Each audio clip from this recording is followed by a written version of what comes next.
4 امام ہیں، ابو حنیفہ، مالک، شافعی اور احمد ابن حنبل، یہ 4 امام گزرے ہیں۔ اہل حدیث چاروں کو مانتے ہیں اور چاروں کی مانتے ہیں۔ غیر اہل حدیث ایسا لا کے دکھاؤ آپ کہ چاروں کو بھی مانتے ہیں اور چاروں کی مانتے ہیں۔ آپ کو غیر اہل حدیث کیا بولے گا معلوم؟ چاروں کو ماننا لیکن ایک کی ماننا، چاروں کی نہیں ماننا۔ بولنا کیسے عجیب آدمی ہے، ابھی تھوڑی دیر پہلے آپ ہی ہم کو بول رہے تھے یہ اماموں کی نہیں مانتے، اماموں کو نہیں، اماموں کو ماننا، اماموں کی نہیں ماننا، ایک ہی کی ماننا، 3 کی کیوں نہیں ماننا؟ غلط ہے کیا وہ؟ اہل حدیث کہتا ہے چاروں اماموں کو ماننا، چاروں اماموں کی ماننا، صرف وہ باتیں چھوڑ دینا جو کتاب و سنت سے ٹکرائیں۔ ایسا ہوتا کیا؟ ہاں ایسا ہوتا ہے۔ تو کیا اماموں نے کتاب و سنت کی مخالفت کی؟ نہیں۔ کبھی کبھی ایسا ہوتا ہے کہ کوئی امام، کوئی عالم اجتہاد کرتا ہے کتاب و سنت کی بنیاد پر، اور کبھی وہ اجتہاد صحیح ہوتا ہے تو کبھی خطا بھی کر جاتا ہے، بڑے سے بڑا بھی ہوتا ہے، ایسا ہوتا ہے۔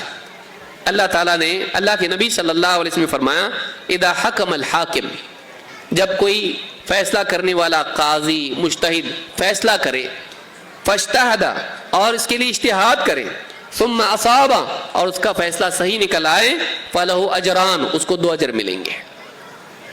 اجتہاد کر کے فیصلہ دیا، صحیح فیصلہ دیا، 2 ثواب ملیں گے، 2 اجر۔ وَإِذَا حَكَمَ فَاجْتَهَدَ ثُمَّ أَخْطَأَ فَلَهُ أَجْرٌ، اور وہ اجتہاد کر کے فیصلہ دے لیکن غلطی کر جائے فیصلے میں، اس کا فیصلہ اجتہادی خطا اس سے ہو جائے، اس کو 1 اجر ضرور ملے گا۔ تو ہم چاروں اماموں کے بارے میں ہم یہ مانتے ہیں کہ اگر کسی مسئلے میں انہوں نے اجتہاد کیا اور ان سے خطا ہوئی، ہو سکتی کیا؟ حدیث بتا رہی ہو سکتی ہے۔ آپ نے نہیں کہا 4 امام چھوڑ کے باقی سب سے خطا ہو سکتی، ان سے نہیں ہو سکتی، بولے ایسا نہیں، بولے ایسا۔ آپ نے ایک عمومی بات کہی، فیصلہ کرنے والا فیصلے میں خطا کر سکتا ہے لیکن جان بوجھ کے نہیں کر رہا وہ، تو اس کی خطا پر اس کو 1 نیکی ضرور ملے گی، 1 اجر ضرور ملے گا۔ ہم اس حدیث کے مطابق یہ عقیدہ رکھتے ہیں کہ ائمہ 4 چاروں امام، ان کے فیصلے میں اگر خطا بھی ہو، ہم ان کو مجرم نہیں مانتے، ہم ان کو غلط نہیں مانتے، گمراہ نہیں مانتے، حق پر مانتے ہیں۔ خطا کے باوجود ان کو 1 اجر ضرور ملے گا، لیکن کیا خطا ثابت ہونے کے بعد ہم اس کی پیروی کر سکتے ہیں؟ نہیں، کیونکہ ان کو معلوم نہیں تھا یہ خطا ہے، ہم کو معلوم ہوگا یہ خطا ہے، اب ہم نہیں کر سکتے۔ اسی لیے عمر بن خطاب رضی اللہ عنہ کہتے ہیں السنۃ ما سنہ اللہ ورسولہ لا تجعلوا خطأ الرأی سنۃ للامہ، سنت وہی ہے جس کو اللہ اور اس کے رسول نے سنت قرار دیا ہے، کسی کے اجتہاد کی خطا کو امت کے لیے سنت مت بناؤ، کسی کے اجتہاد کی خطا کو امت کے لیے طریقہ مت بناؤ جس پر سب کو چلانے لگ جاؤ۔ تو اس سے معلوم ہوتا ہے کہ صحیح نہیں ہے کہ جب اجتہادی خطا معلوم ہو جائے تو اس پر ہم سنت کی طرح عمل کرنے لگ جائیں، اس لیے اہل حدیث نہیں کرتے۔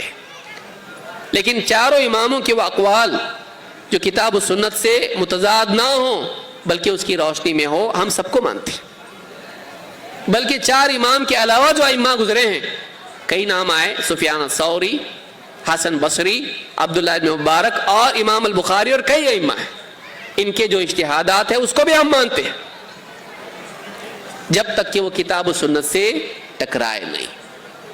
ہمارے پاس اتنا علم ہے کہ ہم کو سمجھ میں آ جاتا نہیں، ہم سے بڑے علماء بتاتے ہیں، انہی کے زمانے کے علماء نے بھی بتایا، ان کے دور کے بڑے بڑے علماء گزرے، انہوں نے بتایا کہ ان کا یہ اجتہاد ٹھیک نہیں ہے، اور دلیل بھی اس کے لیے دی۔ تو ہم دونوں کی بات میں سے وہ بات مانتے ہیں جو دلیل سے زیادہ قریب ہے، دلیل کی بنیاد پر ہے۔ کون بتایا ہم کو یہ اللہ تعالیٰ نے ہم کو بتایا، فرمایا یا ایھا الذین آمنوا اطیعوا اللہ واطیعوا الرسول واولی الامر منکم فان تنازعتم فی شیء فردوہ الی اللہ والرسول ان کنتم تؤمنون باللہ والیوم الآخر۔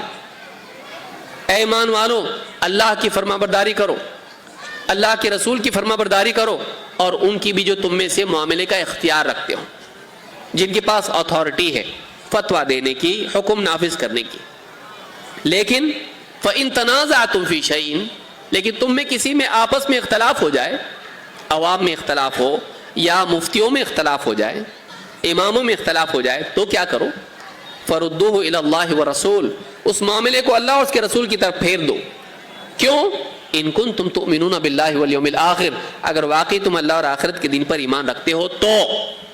ایمان نہیں تو جو چاہے کرو، ایمان اگر ہے تو تم کو یہ کرنا پڑے گا کہ اس معاملے کو اللہ اور اس کے رسول کی طرف پھیر کر وہاں سے فیصلہ لینا پڑے گا، کس مفتی کا فیصلہ صحیح، کس عالم کا، کس امام کا فیصلہ صحیح۔ ذالک خیر و احسن تأویلا، یہ خیر ہے، یہ شر نہیں ہے، یہی بہتر ہے، اور انجام کے اعتبار سے یہی چیز اچھی ہے۔ لیجئے اللہ تعالیٰ نے فیصلہ دے دیا، بلکہ اللہ نے کیا فرمایا؟ یا ایھا الذین آمنوا لا تقدموا بین یدی اللہ ورسولہ واتقوا اللہ، اے ایمان والو اللہ اور اس کے رسول سے آگے مت بڑھو۔ بعض اوقات ہوتا ہے نا، کوئی کہتا ہے ہاں امام کا فیصلہ تو یہ ہے، لیکن قرآن و سنت میں یہ ہم امام کی مانتے، بس ہم کو کچھ مت بتاؤ۔ اللہ نے کیا فرمایا؟ اے ایمان والو، اگر تو ایمان والا ہے تو تیرا طریقہ وہ ہونا چاہیے جو اللہ نے بتایا۔ اے ایمان والو لا تقدموا بین یدی اللہ ورسولہ، اللہ اور اس کے رسول سے آگے مت بڑھو، کسی اور کو بھی آگے مت بڑھاؤ۔ واتقوا اللہ، بلکہ اللہ سے ڈرو۔ اللہ کی بات پر، رسول کے فیصلے پر کسی اور کے فیصلے کو آگے مت بڑھاؤ۔ ہم وہ نہیں مانتے، ہم یہ مانتے ہیں، ہم تو یہی فالو کریں گے چاہے قرآن و سنت میں کچھ بھی ہو۔ اہل حدیث کا یہ طریقہ نہیں ہے۔ بعض مسلمان آپ کو ایسے دکھیں گے جہالت میں آ کے ایسی بات بولتے ہیں، ہم سمجھتے ہیں وہ نادان ہے، جاہل ہے، ابھی ان کو علم نہیں ہے، لیکن کتنی سخت بات ہے کہ اس کے سامنے اللہ کی بات ہے، رسول کی بات ہے، وہ نہیں مانے اور کہے تو ہم تو فلانے کی بات مانتے ہیں۔ اہل حدیث کہتے ہیں یہ طریقہ صحیح نہیں۔ کیوں؟ اس لیے کہ اللہ رب العالمین نے اس سے منع کیا ہے، لا تقدموا بین یدی اللہ ورسولہ واتقوا اللہ، اللہ اور اس کے رسول سے آگے مت بڑھو، نہ بڑھاؤ۔ قدم یقدم، لا تقدموا بین یدی اللہ ورسولہ، کسی اور کو مت بڑھاؤ رسول سے آگے، اللہ سے آگے۔ اللہ کی بات پر، رسول کی بات پر کسی کو ترجیح مت دو، رسول کے طریقے پر کسی اور کے طریقے کو ترجیح مت دو۔ اللہ نے اس سے منع کیا، ہم کو ایسا کرنے سے منع کیا ہے۔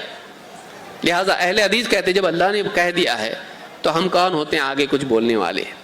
لیکن بہت سے لوگ ہیں چونکہ نہ قرآن کو سمجھ کے پڑھتے ہیں نہ حدیث کا مطالعہ کرتے ہیں، ان کو دکھائی دیتا ہے کہ اہل حدیث اماموں کو نہیں مانتے، اولیاء کو نہیں مانتے ہیں، علماء کو نہیں مانتے ہیں، اور صحابہ کو نہیں مانتے، بلکہ رسول کو نہیں مانتے۔ یہ ساری باتیں علم کی کمی کی وجہ سے، اور بھی بہت ساری باتیں ہیں، لیکن یہ کچھ بنیادی باتیں ہیں جو بہت سارے لوگوں کے ذہنوں میں بیٹھی ہوتی ہیں۔ وجہ کیا ہے؟ ان کو معلومات کم ہے۔